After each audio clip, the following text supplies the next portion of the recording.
వి gold trusted gold buyers మీరు తాకట్టు పెట్టిన బంగారాన్ని విడిపించి ఈ రోజు ఉన్న మార్కెట్ ధరకు కొనబడును.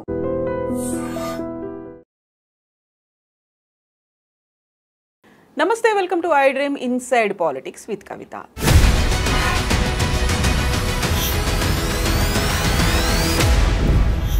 తెలంగాణలో బీఆర్ఎస్ దుకాణం బంద్ అయిపోయింది. ఫామ్ హౌస్కే పరిమితమైనటువంటి కేసీఆర్కి ప్రతిపక్ష హోదా ఎందుకు ఇవ్వాలి?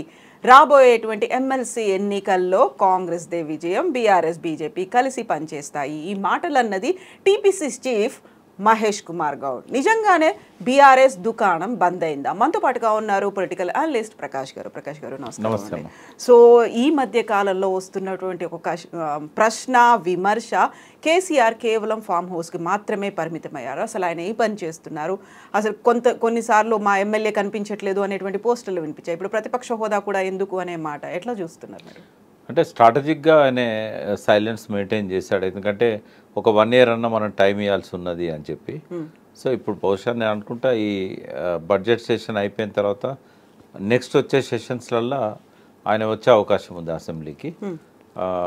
కొంత రేవంత్ రెడ్డి అవమానపరిచే భాష మాట్లాడడం ఇదంతా కూడా కొంత ఆయనను రాకుండా ఆపిందని కూడా చెప్పొచ్చు. ఎందుకంటే గౌరవం లేని కాడికి రావడానికి ఆయన ఆసక్తి చూపెట్టాడు. బట్ ఆయన శాశ్వతంగా అట్లే ఉండిపోతారు అంటే ఆయన నేచర్ అది కాదు. డెఫినెట్గా నెక్స్ట్ సెషన్స్లలో ఏప్రిల్ తర్వాత ఏదైతే పార్టీ ఆవిర్భావ దినం చేస్తామని అనుకుంటున్నారో వాళ్ళు, ఆ ఆవిర్భావ దినం తర్వాత ఆయనే ప్రజల్లోకి ప్లస్ అసెంబ్లీకి కూడా వచ్చే అవకాశం ఉంటుంది. అంటే మళ్ళీ మనకు ఆఫ్టర్ లాంగ్ టైం సెషన్స్ ఉంటాయి సమ్మర్ టైంలో, కాబట్టి జూన్ జూలై ఆ టైంలో జరిగే సెషన్స్లో ఆయన పార్టిసిపేట్ చేయవచ్చు. ప్రజల్లోకి మాత్రం వెళ్ళే ఆలోచనలో ఉన్నాడు. అది బయటకు వస్తున్న వార్తలు కానీ ఇంటర్నల్గా మాకు తెలిసిన సమాచారం కానీ సైలెంట్గా ఉండే ఆలోచన ఆయనకు లేదు. కాబట్టి ఇప్పటిలాగా ఉంటాడంటే కుదరదు, అట్లా రావాల్సి వస్తుంది. బట్ ఆ పార్టీ లేవాలంటే మాత్రం అంటే ఇప్పుడు మహేష్ గౌడ్ ఏదైతే అన్నాడో అది కరెక్ట్ కాదు. ఎందుకంటే బీఆర్ఎస్కు రోజు రోజుకు మద్దతు పెరుగుతున్నది. ప్రజల్లో ఒక రియలైజేషన్ వస్తుంది, మనం తప్పు చేసినామేమో, మనము మంచిగా పనిచేస్తున్న కేసీఆర్ గవర్నమెంట్ను రాకుండా వీళ్ళని ఎత్తుకున్నందుకు మనకు రైతు బంధు రావట్లేదు, ఏది రావట్లేదు, చాలా వరకు ఇబ్బందులు అవుతున్నాయి. కొన్ని ఇచ్చినామని చెప్తున్నా కూడా అందరికీ రావట్లేదు లబ్ధిదారులకు. ఆ రుణమాఫీ కూడా అట్లాగే అయిపోయింది. ఇప్పుడు అందరికీ ఈ పాటికే వస్తాయి, రైతు బంధు సంక్రాంతికే పడుతుంది అన్నాడు. ఇప్పటి వరకు కూడా ఒక 1 acre ఉన్న వాళ్ళు కొద్ది మందికి వచ్చినాయి తప్ప నాట్ ఈవెన్ 2 acres ఉన్న వాళ్ళకి కానీ 5 acres ఉన్న వాళ్ళకి కానీ ఎవ్వరికీ రాలేదు. ఇది ఏప్రిల్ దాకా వేస్తానంటుండు, మరి ఏప్రిల్ దాకా కూడా వస్తాయో తెలియదు. బట్ చాలా అసంతృప్తి ఉంది ప్రజల్లో. ఈ హైదరాబాద్ సిటీలో కూడా ఇదివరకే ఇక్కడ టీఆర్ఎస్కు కొంచెం బాగా అనుకూలంగా ఉన్న పరిస్థితి. ఈ హైడ్రా మూసీతోని ఏమాత్రం కొద్దిగా కాంగ్రెస్కి అనుకూలంగా ఉన్న వాళ్ళు, న్యూట్రల్గా ఉన్న వాళ్ళు కూడా టీఆర్ఎస్కు ఫేవరే అవుతున్నారు. కేసీఆర్ ఎప్పుడు ఇట్లా కూల్ చేయలేదు, హైకోర్టు చెప్పినా వినట్లేదు ఈయన, ఇట్లాంటివన్నీ. నిన్న కూడా మళ్ళీ హైకోర్టులో హైడ్రా మీద సీరియస్ వార్నింగ్ ఇచ్చారు లక్ష్మణ్ గారు. నేను అనుకుంటే ఇంకొకసారి కనుక ఇట్లాంటిదైతే రంగనాథన్ జైలు పంపినా కూడా ఆశ్చర్యపోనక్కర్లేదు. సో ఇదంతా చూస్తే ఏంటంటే వీళ్ళ మీద వస్తున్న వ్యతిరేకత అంతా కూడా ఏం చేయకపోయినా అది కేసీఆర్కు ప్లస్ అవుతున్నది. తర్వాత ఫీల్డ్లో ప్రతిపక్ష పాత్ర హరీష్ రావు కానీ కేటీఆర్ కానీ వాళ్ళంతా సక్సెస్ఫుల్గా చేస్తున్నారు. తన పద్ధతిలో కవిత గారు కూడా మీటింగ్స్ ఆర్గనైజ్ చేయడం కానీ ఇవన్నీ చేస్తున్నారు. ఆమె ఇదివరకు బీసీ కార్డు తీసిన తర్వాత తెలంగాణ తల్లి మీద, మొన్న ఇరిగేషన్ మీద, ఇంకా ఇప్పుడు బీసీల ఇష్యూస్ మీద రౌండ్ టేబుల్, ఇవన్నీ ఆమె చేయాల్సింది ఆమె చేస్తున్నది. ఎవరు కూడా మౌనంగా లేరు. ఇక వాళ్ళ మధ్య గొడవ కావాలని వీళ్ళు అనుకుంటున్నారు. కానీ నేను అనుకుంటా కుటుంబంలో పెద్ద ఎవరైతే కేసీఆర్ గారు ఉన్నారో ఆయన అందరినీ కంట్రోల్ చేయగలుగుతాడు. అందరి మీద ఆయనకు అవకాశం ఉంది, అందరినీ కంట్రోల్ చేయగలిగే అవకాశం. ఆయనను ధిక్కరించి ఎవరు ఆ కుటుంబంలో బయటికి రారు, ఏమి చేయరు. కాబట్టి వాళ్ళ మధ్య ఘర్షణ వాతావరణం లేదు. ఇండైరెక్ట్ కూడా డైరెక్ట్ కూడా ఎటువంటి స్పెక్యులేషన్స్ కూడా అవకాశం లేదు. అంటే మహేష్ గౌడ్ ఏదైతే అనుకుంటున్నారో అది సాధ్యం కాదు అది. బట్ ఒక సజెషన్ ఏంటంటే బీసీ వాదం అనేది బలంగా వస్తున్నది. ఇప్పుడు అన్ని పార్టీలు కూడా బీసీల గురించి ఆలోచిస్తున్నాయి. మొన్నటిదాకా సైలెంట్గా ఉన్న టీఆర్ఎస్ కూడా మళ్ళీ బీసీల మీటింగ్ పెట్టి కొంత యాక్టివేట్ చేసింది, రీసర్వే చేయమని అంటున్నారు. ఇవన్నీ జరుగుతున్నాయి. నా సజెషన్ ఏంటంటే బీసీ నుంచి ఒక వర్కింగ్ ప్రెసిడెంట్ను ఆ పార్టీలో పెట్టినట్టయితే, ఎట్లాగో కేటీఆర్ ఉన్నారు, ఇప్పుడు కాంగ్రెస్ కూడా నలుగురిని వర్కింగ్ ప్రెసిడెంట్ పెట్టాలనుకుంటుంది, గతంలో పెట్టింది కూడా. రేవంత్ రెడ్డి ఫస్ట్ ఎంట్రీ ఇవ్వడం వర్కింగ్ ప్రెసిడెంట్గానే ఇచ్చాడు. పొన్నం ప్రభాకర్ అప్పుడు వర్కింగ్ ప్రెసిడెంట్గా ఉన్నాడు. సో టీఆర్ఎస్ కూడా స్ట్రాటజీ తీసుకోవాలి. ఒక వర్కింగ్ ప్రెసిడెంట్ బీసీకి, ఒక వర్కింగ్ ప్రెసిడెంట్ ఎస్సీకి ఇచ్చినట్టయితే ఆ పార్టీ కొంచెం ముందు పోవడానికి అవకాశం ఉంటుంది. అంటే కొంత ఏమన్నా అక్కడక్కడ బీసీలలో అసంతృప్తి ఉన్నా కూడా, కానీ లాస్ట్ 10 years ఆ పార్టీని మోసింది బీసీలేనమ్మా.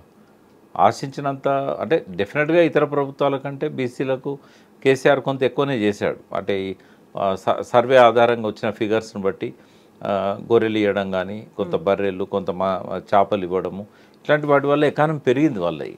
తర్వాత రైతులకు కూడా కావాల్సిన నీళ్లు కానీ ఇట్లాంటివన్నీ ఇచ్చాడు, కరెంట్ ఇచ్చాడు, నీళ్ళు ఇచ్చాడు, ఇవన్నీ ఇచ్చాడు, రైతు బంధు, పెట్టుబడి సాయం. బట్ బీసీలలో చాలా వరకు అదివరకు ఉన్న జీవితాల కంటే ప్రమాణాలు పెరిగినాయి. ఆకలి చావులు లేవు, వలసలు లేవు, ఆత్మహత్యలు తగ్గినాయి.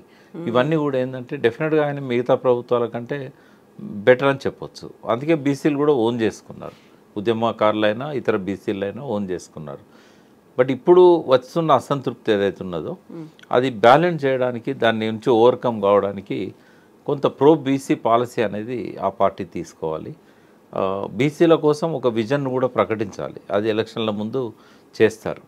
ఇప్పుడు గతంలో 5,000 కోట్లు ప్రతి సంవత్సరం బీసీల కోసం ఖర్చు పెడుతుంది బీఆర్ఎస్ ప్రభుత్వం అని టీఆర్ఎస్ ఫస్ట్ మేనిఫెస్టోలోనే మేము రాసాము. బట్ అది అమలు కాలేదు. రకరకాల స్కీమ్లలో బీసీలకు ప్రయోజనం దొరికింది, కానీ కార్పొరేషన్ల ద్వారా కానీ, ఆర్థిక సహకార సంస్థలు ఉంటాయి కదా, వాటిలలో ఎంబీసీ కార్పొరేషన్లో కానీ బీసీ కార్పొరేషన్లో కానీ రాలేదు. సో ఇక ముందు ఇలాంటి పొరపాటు జరగవని చెప్తూ వాళ్ళు బీసీలను ఓన్ చేసుకోవాలి.